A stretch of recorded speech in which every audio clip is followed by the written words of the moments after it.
Esta es la historia de Ruth.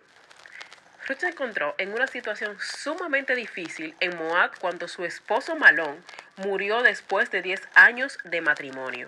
Decir que su situación era difícil es poco. Las mujeres en la antigüedad no tenían empleo, dependían completamente de los hombres en sus vidas para su manutención.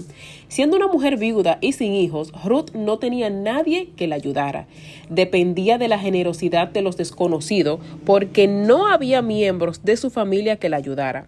Ella pertenecía a una de las clases más bajas y desfavorecidas del mundo antiguo. Ruth se alió con alguien que estaba en una situación todavía peor, su suegra Noemí. Como su esposo y sus 2 hijos habían muerto también, Noemí era una viuda sin hijos. Ella no tenía familia que la cuidara en Moab y era demasiado grande como para volver a casarse. Noemí pasaba por una situación desesperante y penosa y decidió regresar a su país de origen, Israel. Ruth demostró un amor y lealtad inquebrantable al negarse a permitir que su suegra pasara por una etapa tan horrible sola. Ruth podría haberse quedado en Moab, su propio país, con el apoyo de sus parientes lejanos. Ella era lo suficientemente joven como para volver a casarse y podría haber ganado cierta estabilidad financiera de esa manera. Pero estaba decidida a ayudar a Noemí, incluso a costa de dejar atrás su propio país, amigos, familia, cultura y dioses. Ruth dio uno de los mejores discursos acerca de la lealtad y el amor cuando le dijo a Noemí: «No me pidas que te deje y regrese a mi pueblo. A donde tú vayas, yo iré. Donde quiera que tú vivas, yo viviré. Tu pueblo será mi pueblo y tu Dios será mi Dios. Donde tú mueras, allí moriré y allí me enterrarán. Que el Señor me castigue severamente si permito que algo nos separe, aparte de la muerte». Ruth y Noemí se dirigieron a Belén, la ciudad natal de Noemí en Israel. Llegaron durante el inicio de la cosecha de cebada, como viudas en una situación de pobreza extrema. Dependían de la generosidad de los demás para obtener alimentos.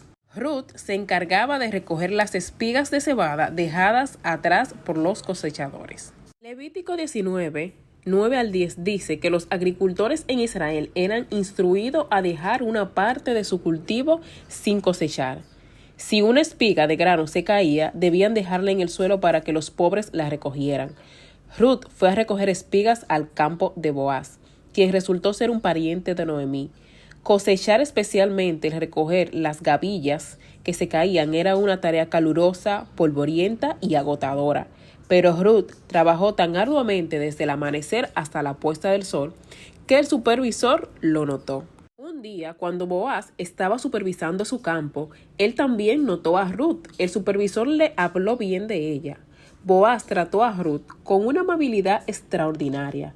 Él le aseguró que estaría a salvo, le permitió beber agua del pozo que usaban sus trabajadores, le dio comida para almorzar, le permitió juntar espigas aún entre las gavillas e incluso instruyó a sus trabajadores que se dejaran caer espigas a propósito para que ella las recogiera. Boaz hizo todo esto porque había oído hablar de la devoción y lealtad de Ruth hacia Noemí. A través del arduo trabajo de Ruth y la generosidad de Boaz, ella pudo traer a casa una cesta llena de cebada, comida más que suficiente para varios días. Noemí sabía que Ruth estaría mejor cuidada si se casaba. Por esto, le sugirió a Ruth que se ofreciera como esposa de Boaz. Debido a que Boaz era el reconocido guardián redentor de la familia de Elimelech, el difunto esposo de Noemí y suegro de Ruth, Ruth podía apelar legítimamente a él, pidiéndole que se casara con ella, al fin de salvaguardar el nombre de la familia. Noemí le dijo a Ruth cómo presentar su propuesta de matrimonio a Boaz. Al final de la cosecha, Boaz iría a trillar el grano.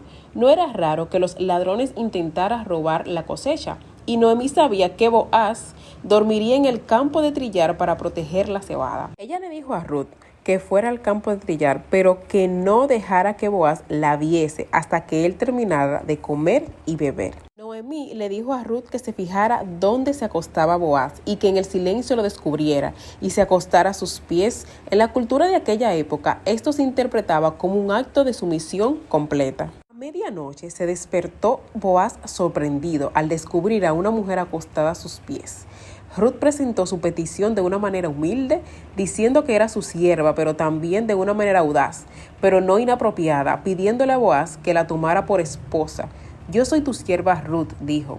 Extienda sobre mí el borde de su manto, ya que usted es el guardián redentor de mi familia. La frase extienda sobre mí el borde de su manto era una forma de decir en esa cultura: soy viuda, tómame como tu esposa. Atraído por su carácter virtuoso, Boaz estuvo de acuerdo inmediatamente, pero todavía había un obstáculo más que vencer. Boaz era el guardián redentor de Noemí y Ruth, pero había un miembro de la familia que era un pariente más cercano. Boaz no podía ejercer su derecho a casarse con Ruth a menos que este pariente aceptara renunciar a sus derechos. El mismo día, Boaz fue a la puerta de la ciudad, reunió a 10 testigos y se encontró con el hombre en cuestión. Inicialmente, el pariente accedió a comprar una parcela de tierra que le había pertenecido al esposo de Noemí. Todo parecía perdido hasta que Boaz le recordó que además de comprar la tierra, también debía casarse con Ruth y darle hijos para que el apellido de Elimelech no desapareciera. El hombre pronto cambió de opinión porque no tenía ningún interés de poner en peligro su propia herencia y sus tierras. Se quitó una sandalia y se la dio a Boaz, una costumbre que confirmaba la validez de contrato de redención e intercambio. Entonces los testigos bendijeron el matrimonio de Ruth y Boaz. Noemí fue bendecida a través del matrimonio de ellos cuando Ruth y Boaz tuvieron a su primer hijo y su primer nieto, Obed. La Biblia destaca a los descendientes heroicos de Ruth. Ruth, una completa extranjera, convertiría en la bisabuela del más grande rey de Israel. Obed fue el padre de Isaí, quien a su vez fue el padre del gran rey David. A través del linaje de David, el Mesías vino al mundo.